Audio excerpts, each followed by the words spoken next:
Welcome students. This is the next lecture of e-commerce. We were discussing about the legal aspects of e-commerce. So we have covered digital signature as well as digital documents. Now in this lecture we will be covering the digital copyrights. So what exactly is a copyright? Copyright का मतलब क्या होता है? It is a kind of protection that is provided to the authors of the original work. जो भी हमने काम किया है, जो भी उसका original author है, उसको एक kind of protection provide कराना, that is called the copyright. Okay, so it could be in the form of literary, drama, music, artist or other intellectual words. तो जो भी काम किसी ने किया है, मान लो उसने कोई एक म्यूजिक दिया है, तो उसको कॉपीराइट जो है उसको प्रोवाइड कराया जाता है ताकि कोई और ये क्लेम ना कर पाए कि जो ये काम किया गया वो किसी और ने किया है. So it is a kind of protection provided to the authors. तो इंडियन कॉपीराइट एक्ट क्या है? इंडियन कॉपीराइट एक्ट हम कब आया? It came around in 1957 but it came into effect in January 1958 and it has been amended multiple times after that. In 1983 then it got amended in 84, 92, 1994, then 1999. Okay, so with the amendment of 1994 being the most substantial, prior to this act the law of copyright of the countries was governed by the Copyright Act 1914. जो हमारा 1994 का था that is the most substantial one. और जब 1957 से पहले जो हमारा कॉपीराइट था वो हमारा किससे गवर्न होता था? कॉपीराइट एक्ट 1914 से. और it is basically the extension of British copyright. जो हमने लिया है ब्रिटिश कॉपीराइट को हमने इंडिया में इनकॉर्पोरेट किया है. Y copyrights? क्यों कॉपीराइट्स की जरूरत होती है? Copyright ensures certain minimum safeguards of the rights of authors over their creation, thereby protecting and rewarding creativity. ठीक है, मान लो मैंने कोई एक काम किया और मुझे उसके लिए कोई रिकॉग्निशन नहीं मिला, एक थर्ड पर्सन आया, उसने बोला कि ये काम मेरा है and he got fame for that particular thing. So this to avoid this, to safeguard the rights of the author over creation, जो भी उसने क्रिएशन किया है, जो भी उसने क्रिएटिविटी शो की है, उसको प्रोटेक्ट करने के लिए हमें कॉपीराइट की नीड होती है. Then how to secure copyright? कैसे सिक्योर कर सकते हैं? Copyright is secured automatically when the work is created. जब भी कोई वर्क क्रिएट किया गया, work is created means when we fix it in a copy और phonorecord for the first time. मैंने कोई काम किया, मैंने उसको रिकॉर्ड कर लिया और उसको एक फिक्स फोनो रिकॉर्ड में उसको रख लिया फॉर द फर्स्ट टाइम, तो हमने क्या किया? कॉपीराइट उसको सिक्योर कर लिया. ठीक है. नाउ चैलेंजेस क्या है कि with the invent of information super highway we call it in short, highway is a technological challenge to the copyright owners to prevent unauthorized users. Now क्या है कि टेक्नोलॉजी बहुत एडवांस हो चुकी है. जैसे जैसे हम we are moving ahead in our life, तो हर दिन कुछ ना कुछ न्यू टेक्नोलॉजी आती है और बहुत most of the people are on internet nowadays, so they are using the things unauthorized manner. Now photo को एग्जांपल हम लेते हैं, जैसे फोटो कॉपिंग मशीन में अब जो भी हमने काम किया उसको रिप्रोड्यूस करने में टाइम लगता है. Quality, delivering time, modifications, combining with other works, so it takes time. तो उतने टाइम में क्या है कि जो हमारी जो टेक्नोलॉजी है वो क्या कहती है, डेटा को हैक करना या उस पर अनऑथराइज्ड एक्सेस करना, ये सब चीजें जो है एक कॉपीराइट के लिए बहुत चैलेंजिंग है. Now, exclusive rights of copyright owners according to the section 106 of Copyright Act. अब कॉपीराइट जो एक्ट है उसके अकॉर्डिंग क्या क्या एक्सक्लूसिव राइट्स दिए गए हैं जो कॉपीराइट ओनर्स हैं उसको.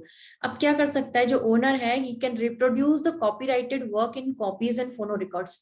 जो भी उसका ऑथर है वो उसको रिप्रोड्यूस कर सकता है. Means he can produce a multiple copies. मान लो मेरी एक सीडी है तो वो 10 सीडी बना सकता है उसी की.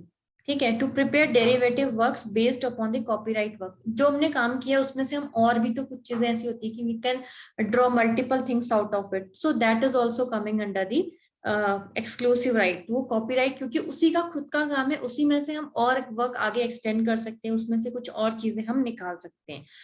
To distribute copies or phono records of the copyrighted work to the public by sale or other transfer of ownership or by rental, lease or lending.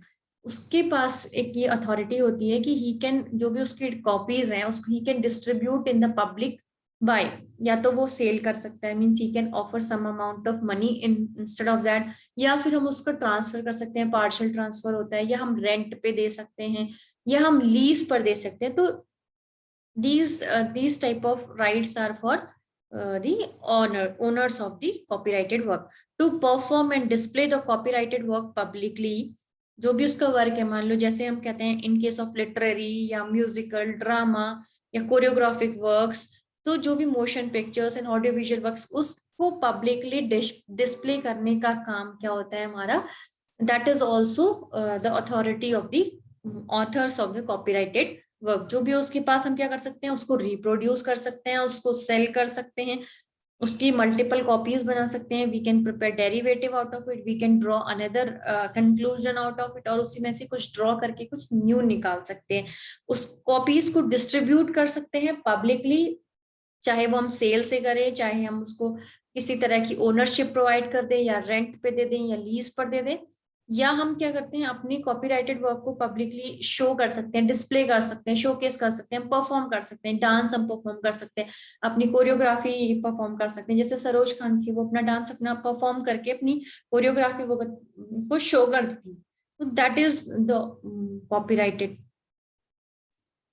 ठीक है, अब हम बात करते हैं डिजिटल कॉपीराइट इन ऑनलाइन डेटाबेस। अब ऑनलाइन डेटाबेस में digital copyrights क्या होते हैं, टर्म्स एंड कंडीशंस जो हो सकती हैं।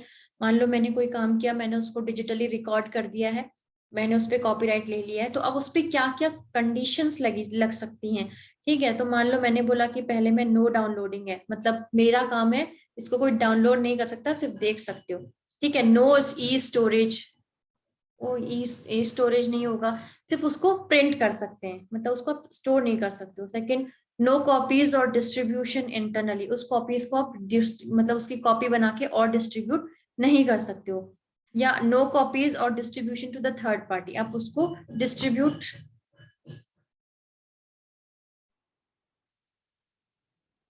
या तो नो कॉपीज हो सकती है, उसकी कॉपी नहीं बनानी, या distribution to the third party, हम उसको डिस्ट्रीब्यूशन थर्ड पार्टी को नहीं कर सकते।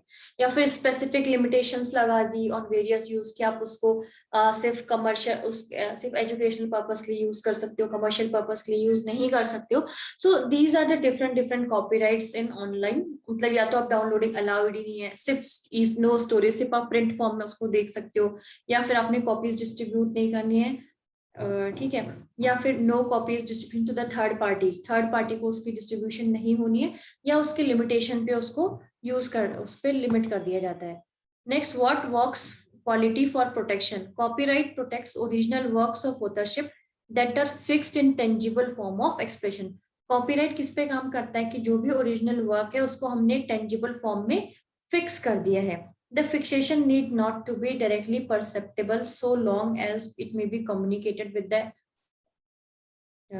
the help of an machine और अ डिवाइस। तो क्या है कि कॉपीराइट जो है उसको हमने फिक्स करना है टेंजिबल फॉर्म में, मतलब जिसको हम बता सकें कि हमने यहाँ पे रिकॉर्ड किया हुआ है। ठीक है, और उसको कम्युनिकेट भी करना होता है लोगों को, ताकि उसको पता चले कि इस पे ऑलरेडी कॉपीराइट हो चुका है। तो अब इसमें क्या क्या आ सकते हैं, हम कॉपीराइट में क्या क्या चीजों को इंक्लूड कर सकते हैं, जैसे कि हमने बोला लिटरेरी वर्क है, म्यूजिकल वर्क है, या उससे रिलेटेड कोई काम है।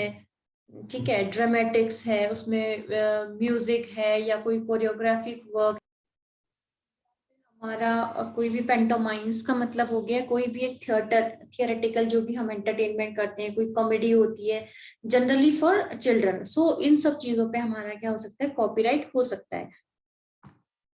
अब जैसे और क्या क्या चीजें हम इसमें इंक्लूड कर सकते हैं, जैसे पिक्टोरियल है, ग्राफिक्स है, अपनी कोई भी एक बहुत पुरानी पिक्चर अपने लिए किसी जमाने में, तो वो सब क्या होता है, आप उस पे आपका एक कॉपीराइट हो जाता है कि ये पिक्चर इसने ली, या कोई आपने बहुत यूनिक सी पिक्चर ली है, that also come under this copyright part. Motion pictures हो गई, या ऑडियो विजुअल वर्क्स हो गया, साउंड रिकॉर्डिंग्स हो गई।